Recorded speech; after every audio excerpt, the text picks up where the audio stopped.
Welcome to my YouTube channel Ramesh online. AP service మరియు family పెన్షనర్లు ఖచ్చితంగా తెలుసుకోవాల్సిన సమాచారం, వీటితో లైఫ్ లాంగ్ ఉపయోగం. ఆ వివరాలేంటో ఒకసారి ఈ వీడియోలో చూసేద్దాం. చూసే ముందుగా ఫ్రెండ్స్ ఎవరైనా ఫస్ట్ టైం మన ఛానల్ని విజిట్ చేసినట్లయితే తప్పకుండా సబ్స్క్రైబ్ చేసుకోండి. ఇక విషయానికి వచ్చినట్లయితే ఏపీ సర్వీస్ మరియు ఫ్యామిలీ పెన్షనర్లకు సంబంధించిన అతి ముఖ్యమైన సమాచారం.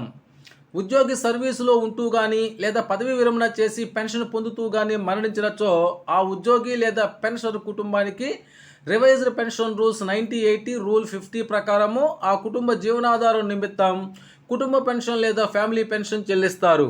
ఉద్యోగి సుదీర్ఘకాలం ప్రభుత్వ ఉద్యోగం చేసి ఏ కారణంతోనైనా పదవి విరమణ చేసిన అనంతరం కుటుంబ పోషణకు గాను ప్రభుత్వం నుంచి నెలవారీ పెన్షన్ పొందే సౌకర్యం ఉంటుంది. దీనినే సర్వీస్ పెన్షన్ అంటారు. ఈ విషయాలు అందరికీ తెలిసిందే. ఒకవేళ పెన్షన్ పొందుతూ పెన్షనర్ లేక ఉద్యోగం చేస్తూ ఉద్యోగి మరణిస్తే వారి కుటుంబ పోషణ నిమిత్తం అర్హులైన వారికి ఇచ్చే పెన్షన్నే కుటుంబ పెన్షన్ అంటారు. సర్వీస్లో ఉన్న ప్రతి ఉద్యోగి తమ కుటుంబ సభ్యుల వివరాలను తమ డీడీఓలకు నిర్ణీత ప్రొఫార్మాలో ఇచ్చి సేవా పుస్తకంలో నమోదు చేయించుకోవాలి. రిటైర్ అయిన తర్వాత కూడా ఈ వివరాలు ఉపయోగపడతాయి. వీటి ఆధారంగా మరియు పింఛన్దారు పెన్షన్ ప్రపోజల్స్ పంపే సమయంలో డీడీఓలు కుటుంబ పెన్షన్దారుల వివరాలు ధృవీకరించి పంపగా మన పెన్షన్ పేమెంట్ ఆర్డర్ పీపీఓ ఉత్తర్వుల్లో ఏజీ గారు కుటుంబ పెన్షన్దారుకి అర్హత గల చెల్లించదగ్గు పెన్షన్ నిర్ణయించే ఉత్తర్వుల్లో పొందుపరుస్తారు.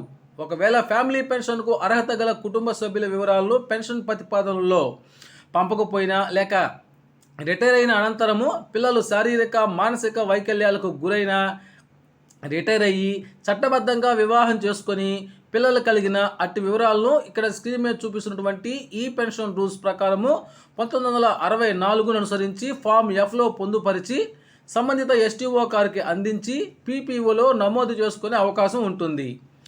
Rule 50/12 of revised pension rules 90/80 మరియు ఆంధ్రప్రదేశ్ ప్రభుత్వ ఉత్తర్వులు GOMS నంబర్ 315 అక్టోబర్ 7, 2010 ప్రకారము కుటుంబ పెన్షన్ పొందుటకు కుటుంబ సభ్యులుగా ఈ క్రింది వారు వస్తారని పొందుపరచడం జరిగింది. అవేంటంటే ఉద్యోగి లేదా పెన్షనర్ యొక్క భార్య కానీ భర్త కానీ, లీగల్లీ సపరేటెడ్ స్పౌజు, కుమారులు కుమార్తెలు, శారీరక మానసిక వికలాంగులైన పిల్లలు, విడాకులు పొందిన కూతురు, విడో అయిన కుమార్తె, పైన పేర్కొన్న వారెవరూ లేకపోతే తల్లిదండ్రులకు చెల్లిస్తారు.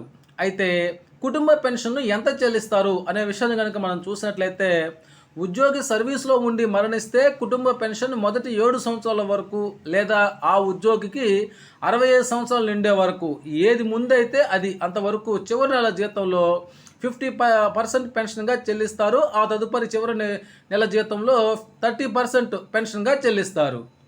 పెన్షనర్గా ఉండి మరణిస్తే చివరి నెల జీతంలో 50% లేదా ప్రస్తుత పెన్షన్ ఏది తక్కువైతే అది పదవి విరమణ తేదీ నుండి 7 సంవత్సరాల కాలము లేదా ఉద్యోగికి 65 సంవత్సరాల వయసు పూర్తయ్యే తేదీ వరకు ఏది ముందైతే అది అంతవరకు చెల్లించబడును. ఆ తదుపరి పెన్షన్లో 30% పెన్షన్గా చెల్లిస్తారు. పెన్షన్ల విషయంలో వారి పెన్షన్ ఏజీ నుండి మంజూరు చేయబడే సమయంలో పీపీఓలో ఫ్యామిలీ పెన్షన్ బెనిఫిషరీ పేరు ఎన్హాన్స్డ్ ఫ్యామిలీ పెన్షన్ అంటే మొదటి 7 సంవత్సరాల వరకు లేదా ఆ ఉద్యోగికి 65 సంవత్సరాల వయసు వచ్చే వరకు, ఆ తర్వాత నుండి జీవితాంతం వరకు ఫ్యామిలీ పెన్షన్ 30% వివరాలు కూడా నోట్ చేయబడి ఉంటాయి. పెన్షన్ రిటైర్ అయిన తదుపరి చట్టబద్ధంగా వివాహం చేసుకునొచ్చో పెన్షన్ భార్యకు లేదా భర్తకు వారికి కలిగిన సంతానానికి చెల్లిస్తారు. రికార్డులు లభ్యం కాకపోయినా ఫ్యామిలీ పెన్షన్ మంజూరు చేయాల్సి ఉంటుంది. అదృశ్యమైన ఆచూకీ తెలియని ఉద్యోగుల కుటుంబాలకు సంవత్సరం తరువాత కుటుంబ పెన్షన్ చెల్లిస్తారు. సంపాదన పరులు కాని అంగవికలురైన పిల్లలకు కూడా కుటుంబ పెన్షన్ వస్తుంది. పెన్షన్ చనిపోయిన రోజునకు కూడా పెన్షన్ చెల్లిస్తారు. ఆ మరుసటి రోజు నుంచి కుటుంబ పెన్షన్ చెల్లిస్తారు.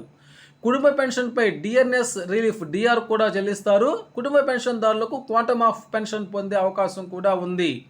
రూల్ 50/1 ప్రకారము ఫ్యామిలీ పెన్షనర్ పునర్వివాహం చేసుకుంటే ఫ్యామిలీ పెన్షన్ రద్దు అవుతుంది. కనీసం 7 సంవత్సరాల సర్వీస్ కలిగి ఉంటేనే 50% ఎన్హాన్స్డ్ ఫ్యామిలీ పెన్షన్ మంజూరు కాబడుతుంది.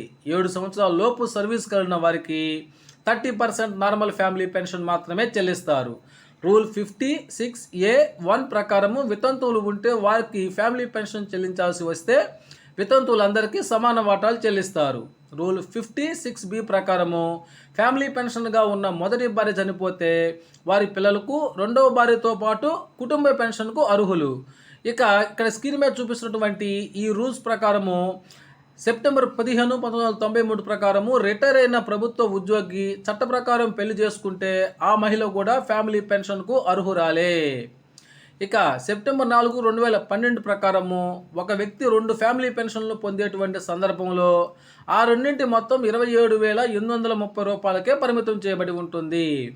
తర్వాత మే 28, 1994 చట్టం ప్రకారము రిటైర్మెంట్ తదుపరి కలిగిన సంతానం కూడా ఫ్యామిలీ పెన్షన్కు అర్హత కలిగి ఉంటారు.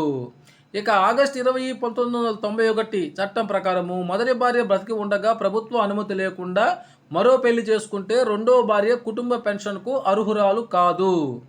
ఇక జిఓఎంఎస్ నంబర్ 20F1P జనవరి 24, 1981 ప్రకారము విడాకులు పొందినప్పటికీ విడిగా ఉంటున్నప్పటికీ భార్యా పిల్లలు కుటుంబ పెన్షన్లో వాటాకు అర్హులే. ప్రభుత్వోద్యోగులు కుటుంబ పెన్షన్ నిబంధనలకు సంబంధించి రాష్ట్ర ప్రభుత్వం 2019 నవంబర్ 25న తెచ్చిన జీవో నెంబర్ 158ని ఇటీవల హైకోర్టు రద్దు చేసింది. ఈ జీవోను రాజ్యాంగ విరుద్ధంగా తేల్చింది. చట్టం ద్వారా తెచ్చిన నిబంధనలను కార్యనిర్వాహక ఉత్తర్వులు భర్తీ చేయజాలవని హైకోర్టు స్పష్టం చేసింది. 1980లో ఏపీ రివైజ్డ్ పెన్షన్ రూల్స్ చట్టబద్ధమైనవి. ఇందులో వితంతు విడాకులు తీసుకున్న కుమార్తెలు పెన్షన్ పొందే విషయంలో ఎలాంటి షరతులు విధించలేదని తెలిపింది. ఈ నిబంధనలను కార్యనిర్వాహక ఉత్తర్వుల ద్వారా మార్చడానికి వీల్లేదని పేర్కొంది. పదవీ విరమణ తరువాత ప్రభుత్వ ఉద్యోగి మరణిస్తే ఆ ఉద్యోగి వితంతు కుమార్తె, విడాకులు తీసుకున్న కుమార్తె కుటుంబ పెన్షన్ పొందేందుకు అనర్హులుగా చేయడం సరికాదంది. వారు కూడా కుటుంబ పెన్షన్ పొందేందుకు అర్హులని తేల్చి చెప్పింది. పెన్షన్ పొందడం జీవనోపాధి హక్కుతో పాటు జీవించే హక్కులో భాగమని సుప్రీంకోర్టు పలు సందర్భాల్లో చెప్పిందని హైకోర్టు గుర్తు చేసింది. ఓకే ఫ్రెండ్స్, ఇది సమాచారం. ఈ సమాచారం మీకు నచ్చినట్లయితే ఒక లైక్ చేయండి. Thank you.